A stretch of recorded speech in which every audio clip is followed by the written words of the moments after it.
Assalamualaikum warahmatullahi wabarakatuh. Bismillah, hamdan wa syukranillah, la hawla wa la quwwata illa billah. Allahumma sholli ala sayyidina Muhammadin wa ala alihi wasallim. Amma ba'du. Teriring doa dan salam teruntuk sahabat sejati semua.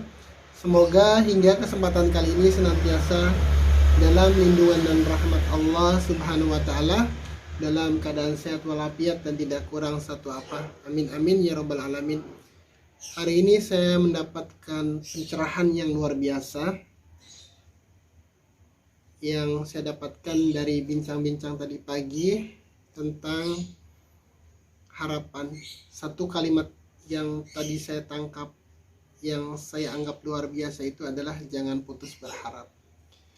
Sebelum saya jelaskan, saya akan sampaikan dulu bahwa saya bersyukur pernah belajar, bahkan mengikuti pelatihan motivasi, teori-teori motivasi, bagaimana kita seharusnya menjalani kehidupan ini. Kemudian saya pernah belajar bagaimana memproyeksikan kehidupan kita, kehidupan saya khususnya untuk jangka pendek, jangka menengah, bahkan jangka panjang. Jadi ketika itu kami dilatih untuk membuat proyeksi kehidupan masing-masing. Untuk tahun depan ingin apa, ingin jadi apa, 5 tahun kemudian ingin apa dan ingin jadi apa, dan dalam jangka panjang ultimate goal kita apa yang ingin kita capai. Itu saya baca bukunya, itu saya ikuti pelatihannya, dan dari situ alhamdulillah kemudian saya mengaplikasikan apa yang saya dapatkan, teori-teori motivasi, bagaimana menjalani kehidupan, bagaimana memproyeksikan kehidupan. Itu di awal tahun 2000-an, kemudian di pertengahan 2012-2014 saya mendapatkan pelajaran yang justru ketika itu saya anggap tertolak belakang dari apa yang saya pelajari sebelumnya. Saya belajar untuk bagaimana mengurangi beban pikiran kita dengan proyeksi-proyeksi kehidupan, proyeksi-proyeksi masa depan, dengan harapan-harapan yang kadang justru membuat kita menjadi tertekan, terbebani, dan kemudian kita cenderung hubud dunia. Kita dianggap terlalu materialistik dan hanya mengejar, mengharapkan apa-apa yang bersifat bendawi, bersifat materi. Dua kondisi inilah yang kemudian sedikit banyaknya membuat sedikit pertentangan dalam tanda kutip dalam pemikiran saya, dalam pemahaman saya. Di satu sisi saya pernah belajar bahwa hidup ini harus optimis, hidup ini harus diproyeksikan, harus dideskripsikan, harus digambarkan ingin jadi apa kita kelak, dan itu yang kemudian kata teorinya yang akan terjadi pada kita. Kalau kemudian kita tidak bisa memproyeksikan kehidupan kita, niscaya kehidupan kita pun kelak di kemudian hari tidak menentu, karena kita tidak pernah memikirkan atau menggambarkan apa yang ingin kita capai. Hidup kita jadi tidak terarah, hidup kita asal jalan saja, mengalir saja tanpa tujuan yang jelas.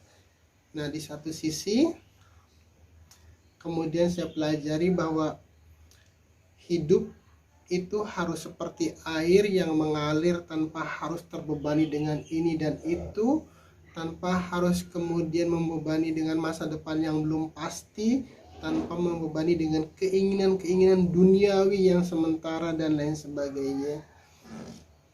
Sangat indah ternyata dua pelajaran yang Allah anugerahkan kepada saya ini. Dan pagi ini dalam bincang-bincang tadi dengan teman-teman melalui conference kami setiap Sabtu pagi, ada jawaban dari Allah terhadap apa yang selama ini saya tanyakan secara tidak langsung, bahwa apa dan bagaimana harusnya kita menyikapi antara satu sisi yang mengajarkan kita untuk memproyeksikan kehidupan kita kelak, satu sisi yang mengajarkan kepasrahan dalam tanda kutip. Dan jawabannya tadi saya dapatkan dari Pak Yuwan. salah seorang sahabat saya, beliau menyatakan bahwa jawabannya jangan pernah berhenti berharap, dan tujuannya kalau kita berharap bukan untuk kemudian men-trigger kita menjadi lebih lelah, membuat kita menjadi tertekan, bukan untuk membuat kita banting tulang, peras keringat, menjadikan kaki sebagai kepala jadi kaki, bukan seperti itu. Harapan itu ternyata satu-satunya tujuan kita berharap adalah agar kita senantiasa terhubung dengan Allah. Kok bisa? Iya, sekarang saya paham, dipahamkan oleh Allah tepatnya, bahwa dengan harapan itu kita disadarkan harapan kita yang jangankan yang tinggi-tinggi, jangankan yang jangka panjang, jangankan yang nanti, jangankan yang muluk-muluk, jangankan ingin kaya, jangankan ini jadi pejabat, jangankan ingin menjadi orang hebat, jangankan ini untuk menjadi orang terkenal, berharap untuk bisa hidup sampai besok pun kita tidak bisa. Dan karenanya kita membutuhkan Allah, membutuhkan pertolongan Allah, membutuhkan kasih sayangnya. Jadi harapan itu harus kita tetap jaga, harus kita tetap bangun, harus kita tetap proyeksikan. Satu-satu tujuannya adalah untuk menjaga hubungan kita tetap terjaga dengan Allah. Kalau kita ingin, misalkan ingin karir kita bagus, maka itu tetap jaga asanya, tetap harapannya senantiasa kemudian hubungkan, ya Allah, mudahkan saya dalam menjalani amanah pekerjaan ini, dan mudahkan saya untuk menapaki jenjang demi jenjang karir yang ada pada posisi saya ini. Lagi kita terhubung dengan Allah. Ketika kemudian kita ingin pekerjaan, gantungkan pekerjaan sebaik mungkin, jangan putus asa, dan dengan itu kita akan terhubung dengan Allah, karena pasti kita tidak akan mampu mencari kerjaan sendiri tanpa bimbingan dan petunjuk Allah. Ketika kemudian kita ingin maju, ingin jadi politisi yang hebat, ingin jadi dai yang terkenal, ini ingin jadi orang yang banyak uangnya, ingin punya ini, ingin punya itu kalau kita bisa mewadahinya, bisa mengarahkannya, bisa kemudian memanagenya, itu akan menjadi sangat baik, karena itu akan lagi mengarahkan kita untuk senantiasa terhubung dengan Allah. Kita tidak akan pernah menjadi politisi yang baik kalau kita melepaskan diri dari bimbingan Allah. Kita tidak akan pernah menjadi orang kaya kalau kemudian kita hanya berupaya berikhtiar dengan otak dan otot kita. Tidak, kita pun tidak akan pernah memiliki apapun kalau kita hanya bekerja keras dengan ilmu dan akal kita. Tidak, tapi kalau semua keinginan-keinginan kita itu kita sambungkan dengan Allah yang maha meliputi segalanya, bahwa pekerjaan kita adalah karena Allah, bahwa karir kita karena Allah, bahwa jabatan kita karena Allah, bahwa bahkan hidup kita pun karena Allah, maka itulah hakikat dari harapan yang akan menghubungkan kita senantiasa kepada Allah. Jadi ini titik temu yang saya dapatkan ketika saya dulu dididik untuk menjadi orang yang motivated, yang punya proyeksi kehidupan yang sekian tahun akan datang saya ingin jadi apa. Di satu sisi saya diajari juga untuk selalu tidak memporsir diri saya untuk mengejar hal-hal yang jauh di depan sana yang belum pasti. Titik temunya adalah bahwa harapan kita yang tadi dimotivasi ini dengan pendidikan kepasrahan ini adalah bahwa harapan ini harus disertai dengan kepasrahan, dengan senantiasa bergantung kepada Allah, dengan selalu melibatkan Allah dalam segala hal.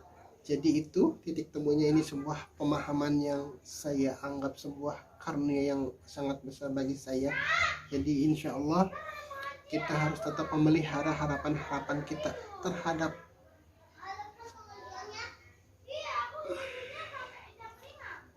apapun, baik kehidupan duniawi kita maupun ukhrawi kita, karena sejatinya tidak ada dikotomi kehidupan akhirat dan dunia ini, keduanya tersambung.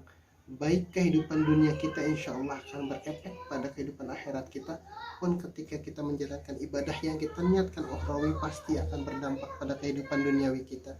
Jadi dua-duanya tidak perlu harus kita pisahkan, kemudian harus saya harus mengasingkan diri karena saya tidak mau harus menjauhi kehidupan dunia, atau kemudian saya tidak mau belajar tasawuf karena takut saya tidak bisa tidak seperti itu. Dua-duanya harus kita jalani, harus kita sertai dengan harapan, dan harapan itu kuncinya adalah agar senantiasa kita terhubung dengan Allah, agar senantiasa kita bergantung dengan Allah. Itu semoga ini bermanfaat bagi saya khususnya. Terima kasih Pak Yuan yang sudah menyampaikan sebuah kata inspiratif bagi saya. Dan untuk teman-teman semua, sekali lagi jangan pernah berhenti berharap, dan tujukan harapan itu senantiasa semata untuk bergantung kepada Allah. Billahi taufiq wal hidayah. Wassalamualaikum warahmatullahi wabarakatuh.